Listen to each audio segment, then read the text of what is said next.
Hallo meine lieben Freunde von Altem Lego. In der heutigen Folge meiner Serie geht es um Disney-Prinzessinnen. Ich zeige euch einige Sets und ein großes, selbstgebautes Schloss. Die Sets sind nicht aus meiner Sammlung, sondern sie stammen aus den Kindertagen meiner Tochter. Als Überleitung vom letzten Video beginnen wir mit einem Duplo-Set. Wir haben damals sehr viel mit Duplo gebaut, aber alle Steine wieder weggegeben. Nur das beste Set haben wir uns als Erinnerung behalten, nämlich Aschenputtels Märchenschloss 6154 aus 75 Teilen von 2012. Das Disney-Prinzessinnen-Lizenzthema ist das erste Mal 2012 bei Duplo herausgekommen, mit 4 Sets von Dornröschen, Aschenputtel und Schneewittchen. Das größte Set aus dieser ersten Reihe war das Aschenputtel-Märchenschloss. Der Disney-Klassiker von 1950 kam ja erst 2002 und 2007 mit 2 neuen Fortsetzungen heraus. Die Disney-Lizenz ist neu, aber das Prinzessinnen-Thema in den Farben Rosa, Dunkelpink und Magenta hat es bei Duplo schon seit 2005 gegeben. Die Duplo-Sets sind für Kinder von 2 bis 5 Jahren gedacht. Auf den Packungen sehen wir das Disney-Prinzess-Logo. Das Bauset soll die kreativen Fähigkeiten der Kinder fördern. Es sind besondere Figuren dabei mit Bedruckungen und einem Kleid. Und man sieht unten rechts Bilder aus den Disney-Zeichentrickfilmen. Auf der Hinterseite der Packung sieht man die verschiedenen Spiel- und Baumöglichkeiten. Das Gesamtsortiment mit den 4 Sets und unten rechts wieder ein Bild mit den 3 Prinzessinnen aus dieser ersten Serie. Das Gebäude besteht aus 2 getrennten Teilen, dem dreistöckigen Schloss auf einer großen 8x16 Platte, dem ersten Stock und darüber noch 2 Türme mit Balkonen. Vor dem Schloss kann man einen getrennten Torbogen herstellen mit 2 beweglichen goldenen Türflügeln an 2 hohlen Scharniersäulen. Bei diesem Set ist auffällig, dass der große pinke Zinnenkranz vollkommen ausgebleicht und vergilbt ist.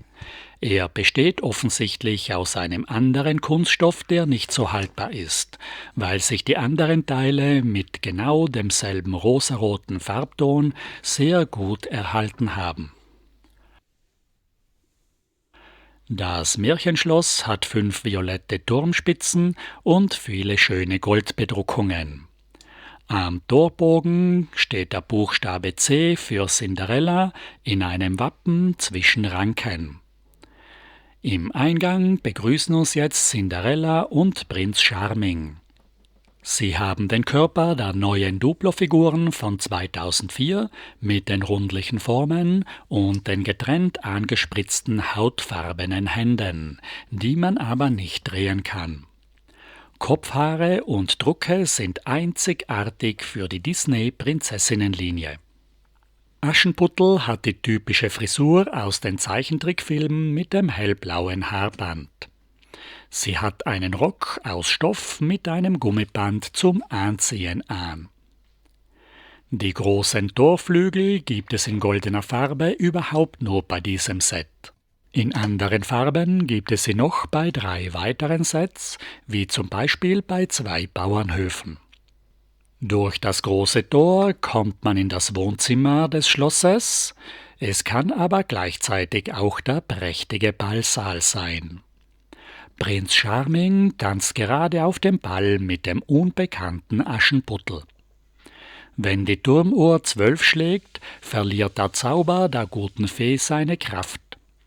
Aschenputtel muss den Ball eilig verlassen und während sie über die Stiegen hinunterläuft, verliert sie einen gläsernen Schuh.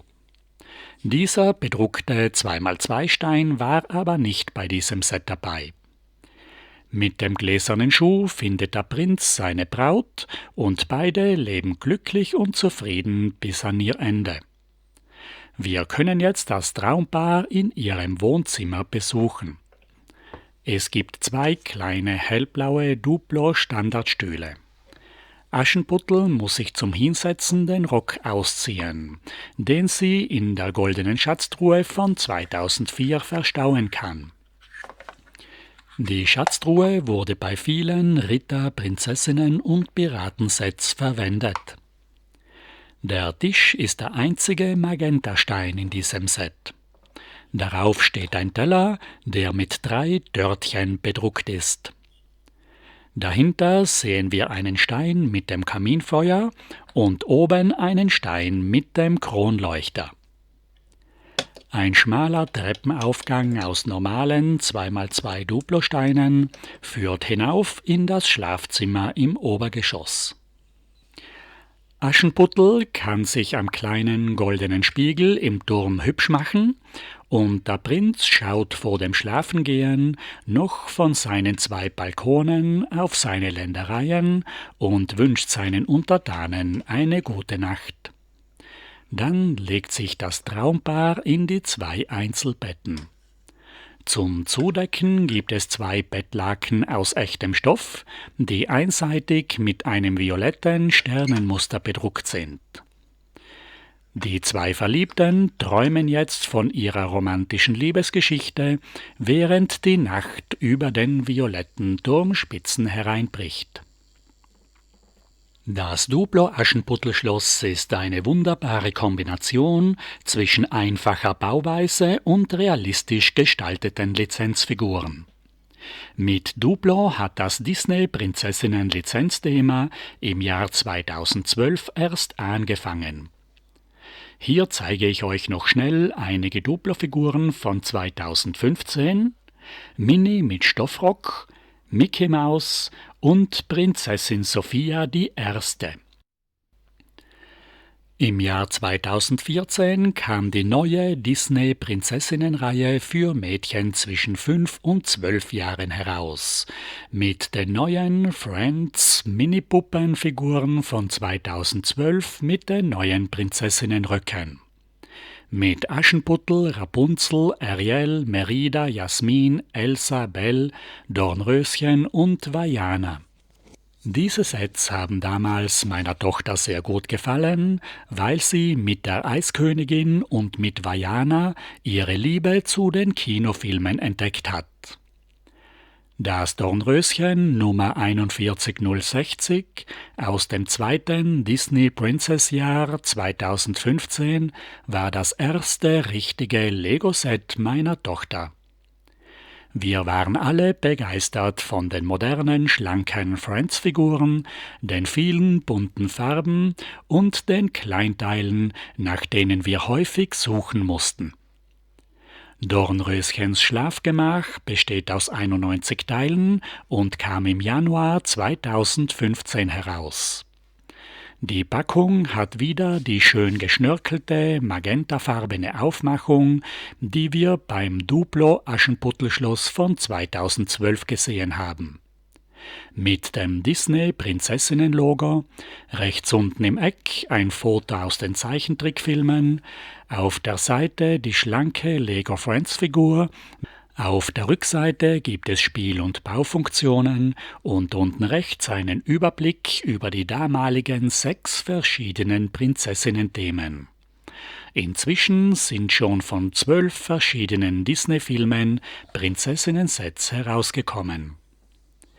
Die Bauanleitung ist ein kleines Heft und hinten haben wir ein kleines Poster mit einem schönen Überblick der Sets von 2015. Beim Set ist Dornröschen mit dem kleinen Hasen dabei. Im Schlafgemach steht das Spinnrad, das große rosenumrankte Himmelbett, vor dem Zimmerfenster wachsen Dornenranken, es gibt einen Schminktisch mit Spiegel und einen Hocker. Die Dornröschen- oder Aurora-Figur ist eine schlanke Friends-Minipuppe mit bedrucktem Oberkörper und zweifarbig gespritzten Armen. Das Gesicht mit den violetten Augen kommt überhaupt nur in diesem Set vor. Und die langen Friends-Haare in Blond gibt es auch nur bei Aurora. Am Haar ist ein 1 mm Stecker für die Krone oder eine Haarschleife. Das Spinnrad hat ein goldenes Wagenrad und die Spindel aus einem goldenen Einhorn steckt auf einem weißen Rundstein als Zwirnrolle. Aurora muss jetzt sehr aufpassen, dass sie sich nicht an der goldenen Spindel sticht, sonst fällt sie in einen 100-jährigen Schlaf. Zu spät, es ist schon passiert und sie schläft ein und fällt auf ihr bequemes, weiches Himmelbett. Nach wenigen Stunden küsst sie aber schon Prinz Philipp wach, der aber erst 2023 bei Maleficent herausgekommen ist. Das Himmelbett ist auf einer 6x6-Platte gebaut, hat einen violetten Vorhang und oben auf der Querleiste ein transparent dunkelrosa Herz. Die Matratze geht aufzuklappen und im Bettkasten kann man den transparent dunkelrosa Zauberstab verstauen, der bei diesem Set als Werkzeug der Prinzessinnen dabei ist, obwohl sie eigentlich keine Feen sind. Bettlaken, Polster, Spiegel und das Fensterbrett sind Aufkleber. Links steht ein Schminktisch mit einem kleinen Hocker. Bei den Minipuppen ist das Problem, dass sie am Hintern keine Noppen haben, sondern nur eine schmale, gerade Stelle. Und damit können sie auf geraden Oberflächen nicht besonders stabil sitzen. Am Schminktisch gibt es eine transparent glitzerviolette Parfümflasche und eine Haarschleife, die sich Aurora selbst ins Haar stecken kann oder für ihren kleinen Hasen Merryweather verwenden kann. Das Fensterbrett hat eine Fliese mit demselben Aufkleber wie der Hocker. Darauf liegt eine Möhre als Futter für den Hasen und ein Teller mit 2 runden 1x1 Fliesen, die mit Erdbeeren bedruckt sind. Dornröschens Schlafzimmer ist ein wunderschönes Spielset. Ich kann mich noch an den relativ niedrigen Verkaufspreis von 12,99 € erinnern. Die vielen verschiedenen Kleinteile bieten einen sehr hohen Spielwert und die Gebäudeteile laden dazu ein ganzes Dornröschenschloss zu bauen, das es im Standardsortiment noch nicht gegeben hat. Meine Tochter durfte zwar auch immer mit meinen alten Legosteinen spielen, aber zu ihrem Geburtstag habe ich ihr ein eigenes, neues, großes Dornröschenschloss gebaut, in dem wir die Gebäudeteile aus Dornröschens Schlafzimmer eingebaut haben. Für das selbstgebaute Schloss bleibt uns heute leider keine Zeit mehr. Ich werde es euch am nächsten Freitag genau zeigen. Heute schauen wir uns noch 2 weitere Prinzessinnen-Sets an. Das nächste Disney-Prinzessinnen-Set ist Ariels Delfinkutsche 10.723 als einfach zu bauendes Junior-Set von 2016 aus 64 Teilen. Für ein 4+ Junior-Set ist es detailliert mit sehr vielen Kleinteilen. Mit einem netten, kleinen Unterwasserballast, mit einer bedruckten Rückwand und einer Delfinkutsche. Die kleine Meerjungfrau gibt es schon seit dem ersten Prinzessinnenjahr 2014. Der Unterleib ist ein geschwungener Fischschwanz, aus zweifarbigen Kunststoff gespritzt mit einer Flosse. Unten kann man ihn auf eine Noppe stecken und an der Hüfte gibt es ein Scharnier zum Sitzen. Der Oberkörper und das Gesicht sind nett bedruckt. Die roten Haare sind aus etwas weicherem Kunststoff. Sie sitzen mit einer Noppe auf dem Kopf und sind eigentlich auch mit normalen Minifigurenköpfen kompatibel. Oben und auf den Seiten gibt es Stecker für die Krone und einen Seestern, den man ins Haar stecken kann. Beim Set ist auch Ariels bester Freund Fabius dabei. Ein kleiner, gelber, tropischer Fisch mit blauen Streifen. Er ist schreckhaft und vorsichtig, steht aber Ariel bei jedem Abenteuer treu zur Seite. Es gibt auch ein zweites Delfinkutschenset, wo die Krabbe Sebastian dabei ist. Der Hofmarschall und Hofkapellmeister von König Triton, der auf Ariel aufpassen muss und sie damit oft. Bei diesem Set gibt es auch den blauen Delfin, der das erste Mal 2013 bei den Friends aufgetreten ist. Er zieht mit seiner Flosse die Unterwasserkutsche, die aus einem einfachen Fahrgestell besteht, mit 2 goldenen Speichenrädern, und in der Mitte gibt es einen bequemen Sitz, in den Ariel hineinliegen kann. Auch der Palast ist auf einer einfach zu bauenden Grundplatte gebaut, mit einem schönen, mit Unterwassermotiven bedruckten Wandelement als Rückwand, mit 2 goldenen Fensterflügeln zum Aufklappen. Auf dem Wandelement gibt es eine Kuppel und als Einrichtung einen bequemen Muschelsessel mit verstellbarer Lehne, in die Ariel bequem hineinliegen kann. Daneben steht ein Schminktisch mit Spiegel auf einer Kommode mit einer Schublade zum Ausziehen. Daneben hängt ein Rückenkorb als Ablage und es gibt eine gelbe-orange Haarbürste. Trotz der einfachen Bauweise sind bei diesem Set wieder sehr viele schöne Details dabei, die ein fantasievolles Rollenspiel mit den 3 Charakteren ermöglichen. Im ersten Disney-Prinzessinnenjahr 2014 gab es die kleine Meerjungfrau aus dem verzauberten Schatz, auch ohne Fischschwanz, im rosafarbenen Kleid, mit ihrem Prinzen Erik, im Set 41052 vom magischen Kuss. Und 2020 gab es auch ganz neue Mikropuppenfiguren, wie hier das Abenteuerbuch 4376 mit Buchumschlag, 95 Teilen, 3 Mikropuppenfiguren und den 2 Tieren. Das nächste Set ist Jasmins exotischer Palast, 41.061 von 2015 aus 139 Teilen, aus dem Disney-Film Aladdin von 1992. Mit der schönen Minipuppe von Jasmin. Es ist neben der Eiskönigin die 6. Prinzessin aus dem 2. Jahr 2015. Es ist wieder ein kleines, nettes Set mit sehr vielen Details zum Spielen. Es gibt 2 Bauanleitungshefte. Auf der Rückseite sehen wir die Werbung für die Eiskönigin als den großen Renner von 2015. Auf dieser Doppelseite sehen wir die 6 Prinzessinnen-Sets von 2014 und 2015. Mit den Figuren und ihren Schlössern in kleineren und größeren Sets, ein Sortiment, das laufend angewachsen ist. Die Prinzessin Jasmin lebt im prächtigen Sultanspalast im exotischen Wüstenkönigreich Agabra. Jasmin flieht mit ihrem Freund, dem Tiger Raja, aus dem goldenen Käfig und trifft am Markt Aladdin. Es gibt einen Marktstand mit Parfümflaschen. Der Brunnen spielt als Treffpunkt im Film eine entscheidende Rolle.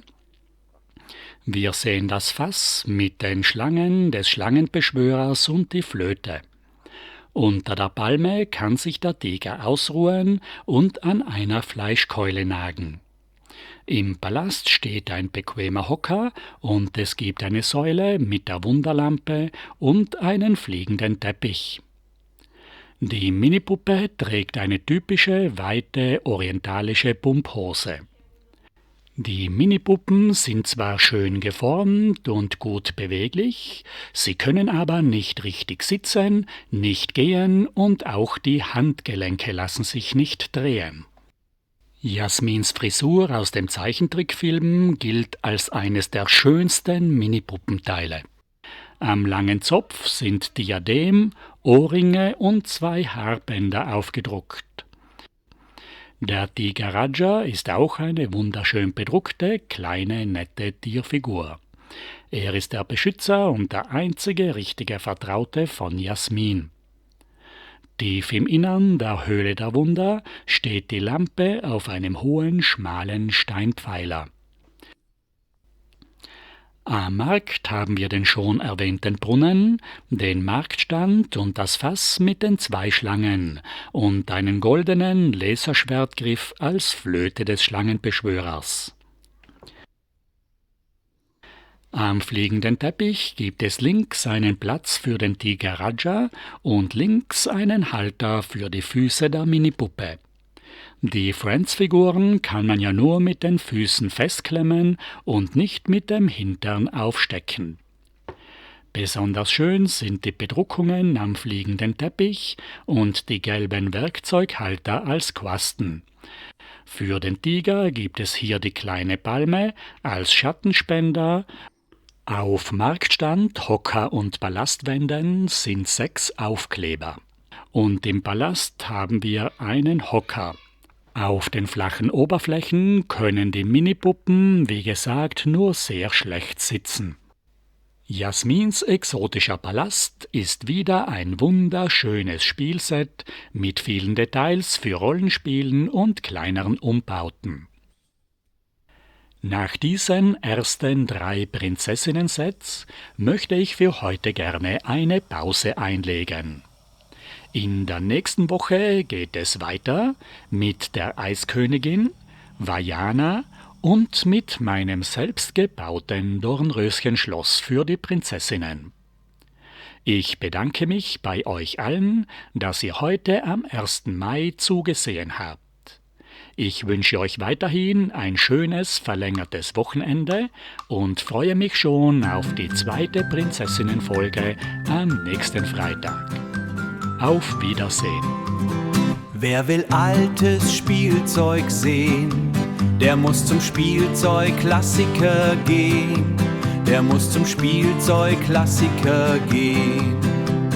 Playmo, Lego, alt und schön, ich freu mich auf ein Wiedersehen.